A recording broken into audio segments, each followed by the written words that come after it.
ఓం శ్రీ కృష్ణ జగద్గురు పరబ్రహ్మణే నమః. ఓం నమో శ్రీ వేదవ్యాసాయ నమః.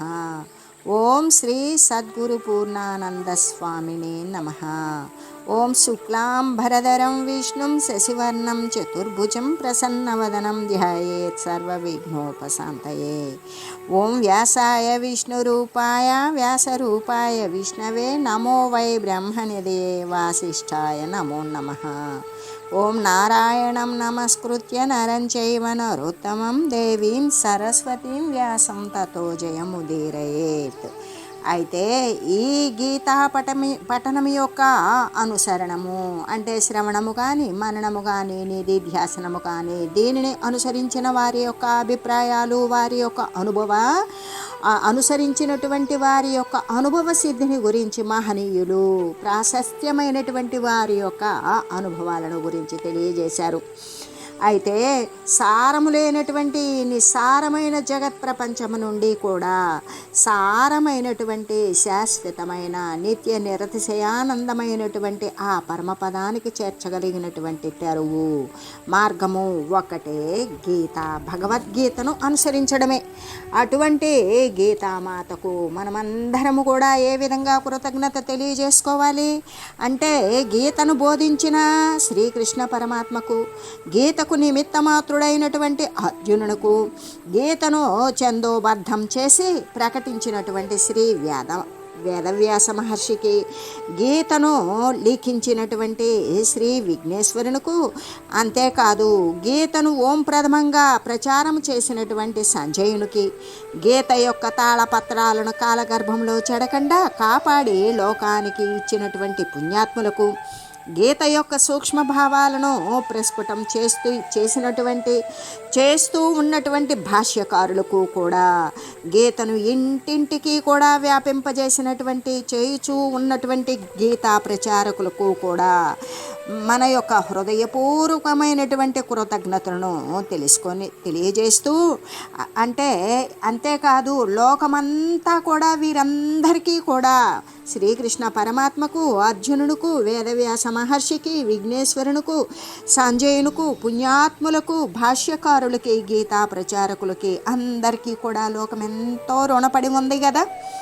గీతను శ్రద్ధ భక్తి చేత పఠించి అందులో ఉన్నటువంటి భావాలను చక్కగా అనుష్ఠించడం ద్వారా మాత్రమే వారి యొక్క రుణాన్ని జనులంతా కూడా తీర్చుకోగలుగుతూ ఉన్నారు అని చెబుతూ, అంటే గీత ఎటువంటి ప్రాశస్త్యాన్ని కలిగి ఉన్నది అని మహాభారతం వచిస్తూ ఉన్నది అంటే పరమ పావనమైనటువంటి ఈ గీతాశాస్త్రాన్ని ఎవరైతే ప్రయత్నపూర్వకంగా కూడా పఠిస్తారో అటువంటి వాడు భయము కానీ శోకము కానీ నశింపజేసుకొని విష్ణు పదాన్ని పొందుతాడు.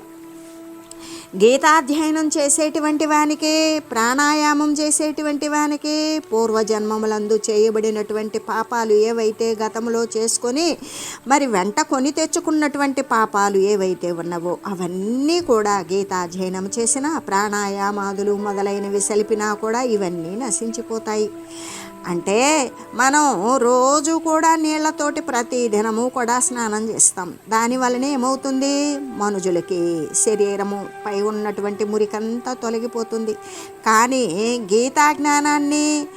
గీతాజ్ఞానము అనబడేటువంటి నీటి యందు ఒక్కసారి స్నానం చేసిన మాత్రం చేతనే సంసార మాలిన్యము అంటే ఈ దేహం రావడానికి కారణమైనటువంటి వాసనాదులు, మలినాలు, మాలిన్యాలు సర్వము నశించిపోతాయి అని చెబుతూ మహాభారతం యొక్క అమృతముతో నిండిపోయినటువంటి సర్వస్వము కూడా ఈ విష్ణువు యొక్క ముఖము నుండి వెలువడినది అయినా ఈ గీత అనబడే గంగ యొక్క నీటిని గనక త్రాగినట్లయితే మళ్ళీ కూడా పునర్జన్మ మరొక శరీరం కల్పించుకుని రావడం అనేటువంటిది ఉండదు అని చెబుతూ, ఎలాగంటే ఉపనిషత్తులన్నీ గోవులైతే గోపాలనందనుడైనటువంటి శ్రీకృష్ణమూర్తి పాలు పితుకువాడే అయ్యారు. అయితే అర్జునుడు దూడగా చేసుకున్నాడు. మహత్తరమైనటువంటి గీతామృతము అనే పాలు పిండాడు ఎవరు, పరమాత్మ. సద్బుద్ధి కలిగినటువంటి జిజ్ఞాసువులు మాత్రమే, ఎవరైతే శాశ్వత వస్తువునందు దృష్టి కలిగినటువంటి జ్ఞానోపాసకులు మాత్రమే ఆ పాలను త్రాగేటువంటి వారు అవుతారు. అందుకే గీతనే గొప్పగా గానం చేయాలి. ఇతరములైనటువంటి శాస్త్రాల యొక్క వాటిని గ్రహించడం చేత కూడా ఏమి ప్రయోజనం ఉన్నది? సమయం వృధా తప్ప. ఎలాగంటే గీత స్వయంగా కూడా విష్ణు భగవానుని ముఖపద్మం నుండి బయటకు వచ్చినది కదా. అందుకే గీత సర్వశాస్త్ర స్వరూపిణి. విష్ణువు సర్వదేవమయుడు.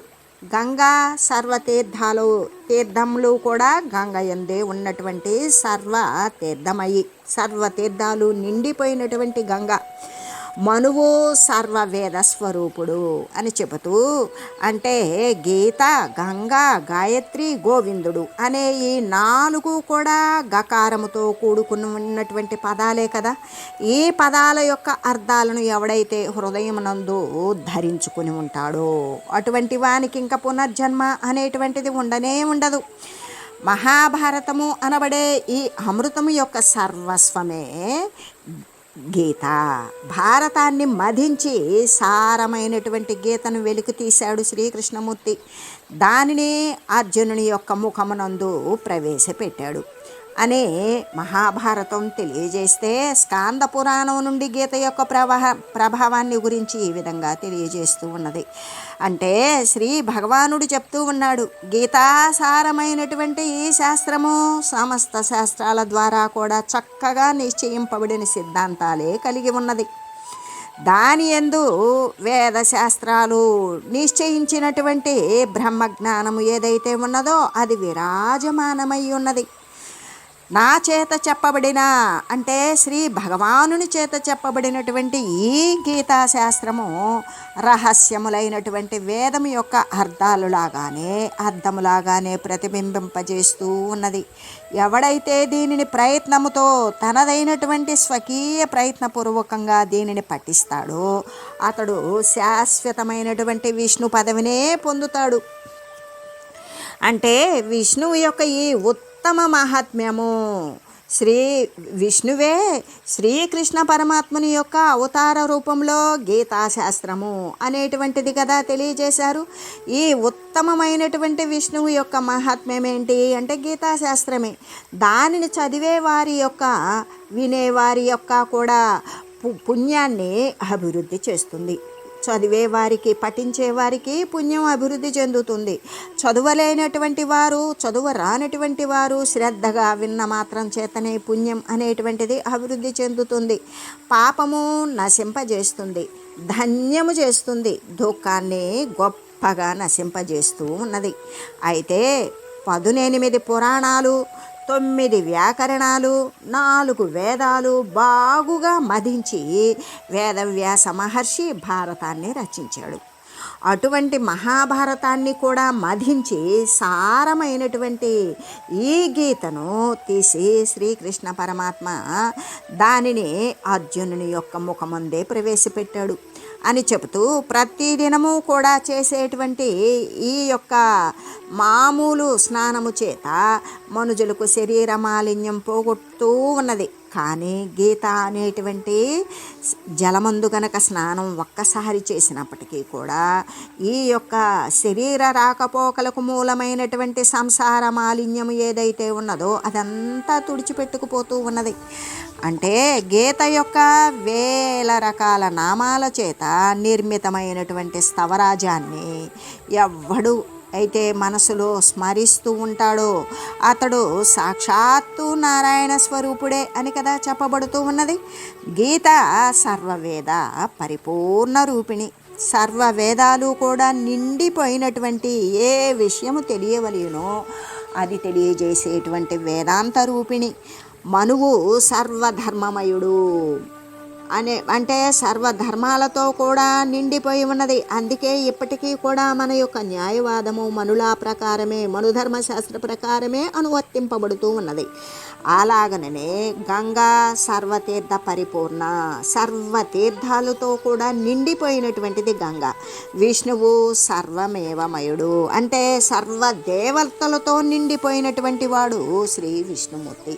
కాబట్టి యొక్క గీతను తప్పనిసరిగా పఠించాలి, శ్రవణం చేయాలి అని చెబుతూ గీత యొక్క ఒక్క శ్లోకాన్నైనా సరే, లేదు శ్లోకమంతా చదవలేకపోయినా దాంట్లో ఉన్న అర్ధ శ్లోకాన్నైనా సరే చదవగలగాలి, లేదు ఒక్క పాదాన్నైనా సరే చదవాలి. ఆ పాదం లేదు, ఆ పాదంలో సగభాగమైనా సరే నిరంతరం ఎవడైతే మనసులో దానిని ధారణ చేస్తూ ఉన్నాడో అతడు మోక్షాన్నే పొందుతాడు అనే శ్రీకృష్ణమూర్తి అనబడేటువంటి వృక్షము నుండి వెలువడిన ఈ గీత అనేటువంటి అమృతముతో నిండిపోయినది అయినా ఈ యొక్క హరితకి ఫలము అనేటువంటి దానిని మనుషులు ఎందుకు తినకుండా ఉన్నారు అంటే, హరితకి ఫలము అంటే కరక్కాయ. ఈ కరక్కాయను సేవించినటువంటి వారికి లోపల అజీర్ణ వ్యాధులన్నీ కూడా నశించిపోయి సర్వ పదార్థాలు జీర్ణమై మొత్తాన్ని వెలికి నెట్టివేస్తుంది, కడుపు శుభ్రం చేస్తుంది. అలాగనే ఈ యొక్క శ్రీకృష్ణమూర్తి ముఖారవిందము నుండి వెలువడిన గీత అనే అమృతముతో నిండిపోయినటువంటి దానిని గనక ఎవరైతే సేవించారో దానివల్ల ఈ కలిమలము తను చేసుకున్నటువంటి పాపరాశులు మొత్తం కూడా నశించిపోయి శరీరం నుండి బయటికి వెడలగొట్టి వేస్తుంది అని చెబుతూ, కలియుగమునందు గంగానది, గీత అంటే సాధు పుంగవుడు అంటే భిక్షువు, కపిలగోవు, రావి చెట్టు వీటిని గనక ఎవరైతే సేవిస్తారో అవి విష్ణు భగవానుని కూడా ఎవరైతే పర్వదినాల యందు విష్ణుదేవుని యొక్క పర్వదినాలు, ఏకాదశి మొదలైనటువంటివన్నీ కూడా విష్ణుదేవుని యొక్క పర్వదినాలే. వీనిని మించినటువంటి పావనకరములైనటువంటి వస్తువులు మరి ఏమీ ఉన్నవి లేవు కదా. కాబట్టి గీతను లెస్సగా పఠించాలి. దాన్ని పఠించడము అంటే చక్కగా శ్రద్ధగా వినటము, పఠించడము, విన్న దానిని మళ్ళీ కూడా మననం, దానినే స్మరించడము, ఆ ప్రకారంగా అనువర్తించడము అనేటువంటి దానిని చేయాలి. ఇతరములైనటువంటి అనేక శాస్త్రాల చేత ఏమైనా ప్రయోజనం ఉన్నదా అంటే లేదు. ఎలాగంటే గీత స్వయంగా కూడా విష్ణు భగవానుని యొక్క ముఖ పద్మను నుండి కదా బయటకు వచ్చినది. అందుకే గీతాధ్యయనం చేసేటువంటి వాడు ఆపదలను పొందడు, ఘోరమైనటువంటి నరకాన్ని కానీ ఎప్పటికీ చూడడు. ఉపనిషత్తులు అనబడే గోవుల యొక్క పాలు ఏదైతే ఉన్నదో అటువంటి గోవుల నుండి పిండినటువంటి క్షీరం ఏదైతే ఉన్నదో అదే కదా భగవద్గీత. అంటే రహస్యములైన నిగూఢములైనటువంటి ఉపనిషత్ సిద్ధాంతాలు అనేటువంటివి సర్వజనులకు కూడా సులభంగా బోధపడేలాగా భగవద్గీత చెప్పుకొచ్చింది. కాబట్టి ఉపనిషత్తులకు గీతలకు కూడా పెక్కు చోట్ల పోలిక అనేటువంటిదే ఉన్నది. అయితే ఈ గీత యొక్క మహిమ గురించి వైష్ణవీయ తంత్రసారము నుండి ఈ విధంగా చెప్పబడింది. ఒకసారి సౌనకుడు అడిగాడు, ఏమని? సూత మహర్షిని అడిగాడు, ఓ సూత మునీంద్ర, పూర్వం ఒకానొకప్పుడు నారాయణ క్షేత్రము అనేది ఉన్నది కదా, అక్కడ శ్రీ వ్యాసమునీంద్రుడు చెప్పినటువంటి గీతా మహిమ అని చెప్పారు. మరి ఆ మహిమను ఉన్నదున్నట్లుగా నాకు తెలియజేయండి. గీతను కాదు, గీత యొక్క మహిమను, ఈ భగవద్గీత అనేటువంటి దాని యొక్క మహిమను, దానిని పఠించినా, అనుసరించినా, స్మరించినా దాని యొక్క మహిమ అనేటువంటిది ఏ విధంగా వర్ధిల్లుతుంది, దానిని గురించి నాకు తెలియజేయండి అని అడగగా అప్పుడు సూత మహర్షి ఇలా చెప్తూ ఉన్నాడు, ఏమని? ఓ సౌనక, నీవు నిజంగానే మంగళకరమైన శుభకరమైనటువంటి ప్రశ్ననే అడిగావు, కానీ అది చాలా రహస్యమైనది. అంతేకాదు సర్వము కంటే కూడా ఉన్నతమైనది, ఉత్తమమైనది. అటువంటి గీతా మహిమను సంపూర్ణంగా కూడా ఎవరు మాత్రం వర్ణించి చెప్పగలరు? గీత యొక్క మహిమను గురించి పూర్తిగా తెలిసినటువంటి వాడు కేవలం జగద్గురువు శ్రీకృష్ణ పరమాత్మ ఒక్కడే. అర్జునుడికి దానిని గురించి ఒకంత మాత్రమే తెలుసు. అలాగే వ్యాసులు కానీ, శుకులు కానీ, యాజ్ఞవల్కుడు కానీ, జనకుడు కానీ కొంత మేరకు తెలిసి ఉన్నారు. ఇంకా తక్కిన వారైతే ఏదో కర్ణాకర్ణిగా విని ఉన్నారు. ఆ గీత యొక్క మహిమను లేస మాత్రము వర్ణింపగలుగుతూ ఉన్నారు. ఈ ప్రకారంగానే వ్యాసుల యొక్క ముఖతః వెలువడినటువంటి దానిని నేను విన్నాను. ఆ విన్న దానిని గురించి ఒకంత నీకు ఇక్కడ తెలియజేస్తాను, విను. అంటే ఉపనిషత్తులన్నీ కూడా ఆవులైతే శ్రీకృష్ణమూర్తి పాలు పితికేవాడే అయ్యాడు ఆవులకి. అర్జునుడిని దూడగా చేసుకున్నాడు. మహత్తరమైనటువంటి గీత అనేటువంటి అమృతం ఏదైతే ఉన్నదో అదే గోక్షేరము అంటే పాలు. ఆ యొక్క సద్బుద్ధి కలిగిన వాడే కదా ఆ శాశ్వతమైన స్థానాన్ని పొందాలి అనుకున్నటువంటి వాడే దానికి మూలమైనటువంటి ఈ యొక్క ఈ ఉపనిషత్సారమైనటువంటి గీతాశోధను గీతామృతాన్ని గోక్షీరము అనేటువంటి పాలన త్రాగేటువంటి వాడు. ఏ మహనీయుడైతే పూర్వము అర్జునునికి రథసారథ్యం చేస్తూ కూడా ముల్లోకాలకు కూడా మహోపకారం చేయాలి అనే దానికోసం ఆయనకు గీతామృతాన్ని ఇచ్చాడు. ఆ ఏ గీతామృతమైతే ఇచ్చాడో అటువంటి ఇచ్చినటువంటి ఆ శ్రీకృష్ణ పరమాత్మకు హృదయపూర్వకంగా నమస్కరించుకుంటూ ఘోరమైనటువంటి సంసార సముద్రాన్ని దాటాలి అనుకున్నటువంటి మానవుడు ఈ సాంసారికమైనటువంటి శారీరక రోగాలు మరి ముసలితనము అనేటువంటి బాధలు పడలేక మళ్ళీ కూడా శరీరం వస్తే ఇవే ఈతి బాధలు తప్పవు కదా, వీటిని దాటివేయాలి, శరీరాన్ని ధరించకుండా ఉండాలి అనేటువంటి ఆలోచన కలిగినటువంటి మానవుడు భగవద్గీత అనేటువంటి నౌకను పొందుతాడు. అలా భగవద్గీత అనేటువంటి నావని గనక ఎక్కాడో సులభంగా ఈ యొక్క జనన మరణాలకు మూలమైనటువంటి సాగరాన్ని దాటి ఆవల పరమాత్మ స్థానాన్ని చేరగలుగుతాడు. ఎవడైతే నిరంతరం కూడా అభ్యాసం చేస్తూ గీతాజ్ఞానాన్ని అనుభూతం గనక చేసుకోకపోతే మోక్షాన్ని మాత్రం కోరుతూ ఉంటే అటువంటి మూఢుడు బాలురకు కూడా పరిహాసపాత్రుడే అవుతాడు కదా. అంటే వానికి ఏం కోరిక ఉంటుంది? మోక్షాన్ని చెందాలనే కోరిక అయితే ఉంటుంది, కానీ ఎల్లప్పుడూ కూడా గీతాజ్ఞానాన్ని గురించి విచారణ చేయడు, పఠించడు, ఆ ప్రకారంగా అనువర్తింపడు, ఎటువంటి అనుభూతి సిద్ధి పొందడు. అటువంటి వాడు మోక్షాన్ని పొందాలి అనే కోరిక ఒకటి ఆ ప్రయోజనాన్ని చేకూరుస్తుందా? చేయదు. కాబట్టి అటువంటివి మూర్ఖుడు పసివారకు కూడా నవ్వులాటగానే హాస్యంగానే కనబడతాడు, అంటే మూర్ఖునిలాగానే కనబడతారు. ఎవరైతే గీతాశాస్త్రాన్ని ఎల్లవేళలా కూడా అహర్నిశము ఎడతెరిపి లేకుండా దానిని గురించే వినడం, దానిని మళ్ళీ కూడా పఠిస్తూ ఉండడం, దానిని స్మరిస్తూ ఉండడం ఉంటారో అటువంటి వారిని నిజంగా కూడా మానవులుగా ఏమాత్రమూ కూడా తలచకూడదు. వారు నిస్సంశయంగా ఎటువంటి సందేహము లేకుండా దేవతా స్వరూపులే అయి ఉంటారు. అందుకనే శ్రీకృష్ణమూర్తి అర్జునునకు గీతా ప్రబోధం ద్వారా మరి సమగ్రమైనటువంటి జ్ఞానాన్ని, ఉత్కృష్టమైనటువంటి భక్తి తత్వాన్ని అందించాడు. దానియందు సగుణము నిర్గుణము స్వరూపాలతో ఉన్నటువంటి రెండింటినీ గురించి లెస్సగా ఉపదేశం చేశాడు. ఏ విధంగా అంటే భుక్తి ఇచ్చేటువంటిది, అంటే శరీరం వచ్చింది, మరి శరీరం పోషింపబడవలసినటువంటి మార్గాలను, అంతేకాదు మళ్ళీ శరీరానంతరం లేదా శరీరం ఉండగానే ఎప్పుడైతే మోహమును పూర్తి స్థాయిలో క్షయింపజేసుకునేటువంటి ఈ భగవద్గీత అనుసరణ అనేటువంటిది ఉంటుందో దాని ద్వారా ముక్తిని కూడా ప్రసాదిస్తూ ఉన్నాడు.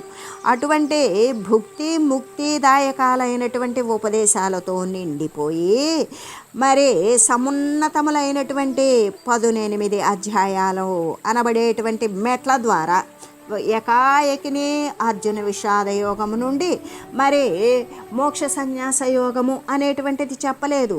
అలాగా అర్జున విషాద యోగము, మరి సాంఖ్యయోగము, ఇలా మొదలైనటువంటివి క్రమానుగతంగా బోధిస్తూ ఆ మెట్లను, ఆ సోపానాలను అధిగమించేటట్లు చేస్తూ దాని ద్వారా ప్రేమను, భగవంతుని పట్ల ప్రేమను, భక్తి మొదలైనటువంటి వాటి సహితంగా కర్మలయందు ప్రవేశపెట్టాడు.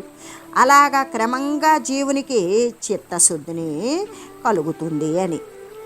అయితే గీత అనేటువంటి నీటి యందు స్నానం చేయడం అనేటువంటిది చాలా ఉత్తమం.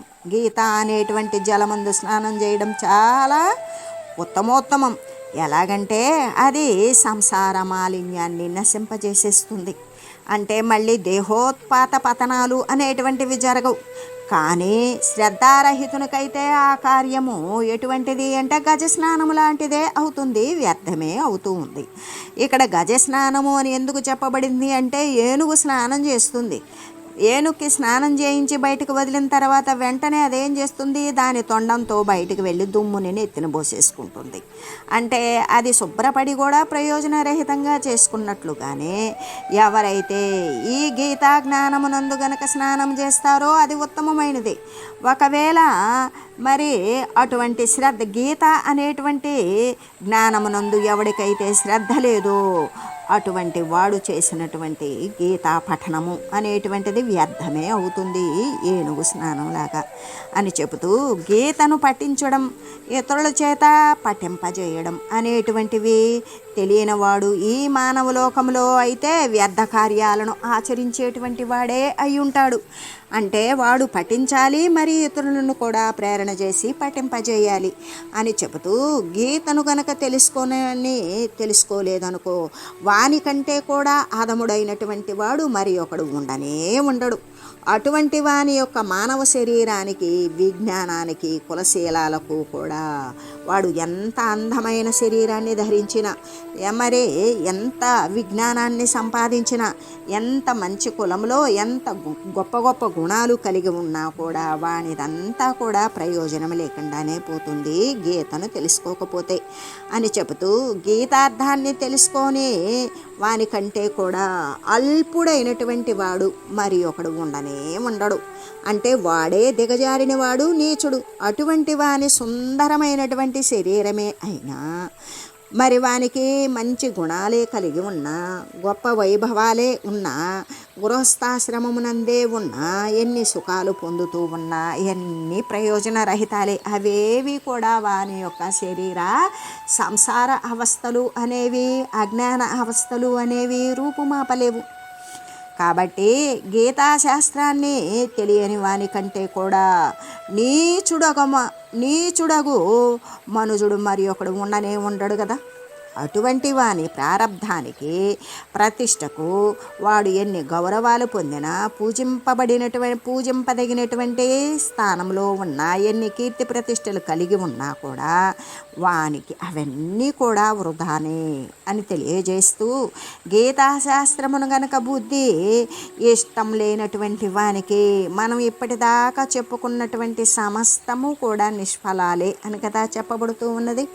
గీతా ధర్మానికి విరుద్ధంగా బోధించేటువంటి వాని యొక్క వ్రతానికి, నిష్టకు, తపస్సుకు, కీర్తికి కూడా ధిక్కారమగుగాక అని చెబుతూ గీతార్థాన్ని గనక ఎవడైతే పఠింపని వాడు ఉంటాడో అంతకంటే అధముడైనటువంటి మనుజుడు మరొకడు ఉండడు. గీతకు సమ్మతము కానటువంటి జ్ఞానము అదంతా కూడా రాక్షసమైనటువంటి ప్రకృతి. కాబట్టి ఆ ఆసురీ ప్రకృతి కలిగినటువంటి వారి బుద్ధి నుండి ఇది జనించిందే అని చెప్తూ గీతకు విరుద్ధమైనటువంటి జ్ఞానము వేదాంతాల చేత కూడా గర్హితమే అయ్యింది, ధర్మరహితమే అయ్యింది, వ్యర్థమే అయిపోతూ ఉంది. కాబట్టి ధర్మముతో నిండిపోయిన సమస్త జ్ఞానాన్ని కూడా బోధించేటువంటిది అయ్యున్న సర్వశాస్త్రాలకు కూడా సారమై విశుద్ధమై ఉండటం వలన గీత అనేటువంటిది సర్వోత్తమంగా ప్రకాశిస్తూ ఉన్నది. అంటే విష్ణుదేవుని యొక్క పర్వదినాలయందు కానీ, లేకపోతే ఏకాదశి మొదలైనటువంటి రోజులు ఎందు కానీ గీతను ఎవడైతే ప్రత్యేకంగా అధ్యయనం చేస్తాడో అటువంటి వాడు నిద్రిస్తున్నా, మేల్కుతో ఉన్నా, నడుస్తూ ఉన్నా, కూర్చొని ఉన్నా, శత్రువుల చేత లేక శత్రువులు అంటే కామము, క్రోధము మొదలైన అర్షడ్వర్గాల చేత ఎన్నడూ కూడా పరాభవాన్ని పొందకనే ఉంటాడు కదా. అంటే సాలగ్రామ శిల వద్ద కానీ, దేవాలయం నందు కానీ, శివాలయం నందు కానీ, తీర్థస్థానమందు కానీ, పుణ్యతీర్థమునందు కానీ, నదీ తీర్థమునందు కానీ గీతను ఎవడైతే పఠిస్తాడో వానికి సౌభాగ్యము అనేటువంటిది తప్పక లభిస్తుంది. దేవకీ సుతుడైనటువంటి శ్రీకృష్ణ పరమాత్మ గీతా పఠనము చేత ఎటువంటి సంతుష్టిని పొందాడో అటువంటి సంతుష్టినే వేదాల చేత కానీ, జ్ఞానము చే కానీ, దానాల చే కానీ, యజ్ఞము, తీర్థము, వ్రతాదులు మొదలైన వానిచే కానీ ఎప్పటికీ పొందబడకుండానే ఉంటుంది. ఉత్తమమైనటువంటి ఈ గీతాశాస్త్రాన్ని భక్తిభావంతో ఎవరైతే అధ్యయనం చేసేవాడు ఉన్నాడో వాడు సమస్త వేదాలను, శాస్త్రాలను, పురాణాలను కూడా అధ్యయనము చేసినటువంటి వాడే అవుతూ ఉన్నాడు అని చెబుతూ, అంతేకాదు యోగుల యొక్క నివాస స్థానమునందు కూడా, సిద్ధుల యొక్క పీఠమందు కూడా, సాలగ్రామ శిల యొద్ద కూడా, సత్పురుషుల యొక్క గోష్ఠుల యందు కూడా, యజ్ఞాల యందు, విష్ణు భక్తుని ఎదుట కూడా గీతను చదివేటువంటి వాడు ఉత్తమమైనటువంటి సిద్ధిని పొందుతాడు అని చెబుతూ, ఎవడైతే ప్రతి దినము కూడా గీతను పఠిస్తూ ఆ పఠించలేనటువంటి వాడు గీతను శ్రవణము చేస్తూ ఉంటాడో అటువంటి వాడు దక్షిణలతో కూడా పెక్కు అశ్వమేధ యాగాలను ఆచరించినటువంటి వాడే అవుతాడు అని చెబుతూ, అంటే గీత యొక్క మహిమ ఇంత గొప్పది అని చెప్పడానికి సాధ్యముగానంత అనిర్వచనీయము. ఎవరైతే గీతార్థాన్ని, ఆ భగవంతుని ద్వారా వెలువడిన ఆ గీత యొక్క అర్థాన్ని శ్రవణం చేస్తాడో, ఇంకా కూడా దానిని ఇతరులకు కూడా వర్ణించి చెబుతాడో, అందులో ఉన్నటువంటి ఉత్తమమైనటువంటి భావాలను పరులకు కూడా వినిపిస్తూ ఉంటాడో అటువంటి వాడు తప్పనిసరిగా పరమాత్మ పదాన్నే పొందుతాడు అని తెలియజేస్తూ, పరిశుద్ధమైనటువంటి ఈ గీతా గ్రంథాన్ని ఎవడైతే ఆదరించి భక్తి భావముతోటి విధిపూర్వకంగా కూడా ఇతరులకు సమర్పించుకుంటాడో అటువంటి వాని భార్య అతనికి సదా అనుకూలవర్తినిగానే ఉంటూ ఉంటుంది. ఇంకా కూడా అటువంటి గీత పుస్తక దాత యొక్క కీర్తి కానీ, సౌభాగ్యము కానీ, ఆరోగ్యమును తప్పక పొందుతాడు. తన ధర్మపత్ని మొదలైనటువంటి వారికి కూడా ఇష్టుడై, ప్రియుడై పరమ సుఖాన్ని పొందుతూ ఉంటాడు. ఏ గృహమందైతే గీతా గ్రంథము అనేటువంటిది పూజింపబడుతూ ఉంటుందో అక్కడ అభిచార అంటే అభిచార జనిత దుఃఖాలు కానీ, పెద్దల యొక్క శాపాల వలన కష్టాలు కానీ సమీపించవు అనే చెబుతూ, గీతా గ్రంథము గనక పూజింపబడేటువంటి గృహమునందు తాపత్రయాల వలన కలిగేటువంటి బాధలు కానీ, రోగాలు కానీ సంభవించకుండా ఉంటాయి. ఇంకా కూడా శాపం కానీ, దుర్గతి కానీ, నరకం కానీ ఆ గృహవాసులను చేత ఏమాత్రము అనుభవించబడకుండా ఉంటాయి అని చెబుతూ, గీతను ఎల్లవేళలా అభ్యాసం చేసేటువంటి వానికి, గీతాభ్యాస నిరతునకు శరీరంపై బొబ్బలు కానీ, కురుపులు కానీ మొదలైనటువంటివి ఎన్నడూ కూడా బాధింపకుండా ఉంటాయి. ఇంకా కూడా అతడు శ్రీకృష్ణమూర్తి యొక్క పాద కమలాలయందు దాస్య వృత్తిని, అచంచల భక్తిని పొందుతాడు అనే చెబుతూ, ఓం మంగళం పావన గీతామాత జయ మంగళం భక్తజనావని బంధ విమోచనే భవభయహారిణి భవ్యదాయిని మంగళం. ఓం మంగళం శ్రీ కురుక్షేత్ర రణక్షోణి విహారిణే పార్థసారథి రూపాయ గీతాచార్యాయ మంగళం. ఓం మంగళం మహత్.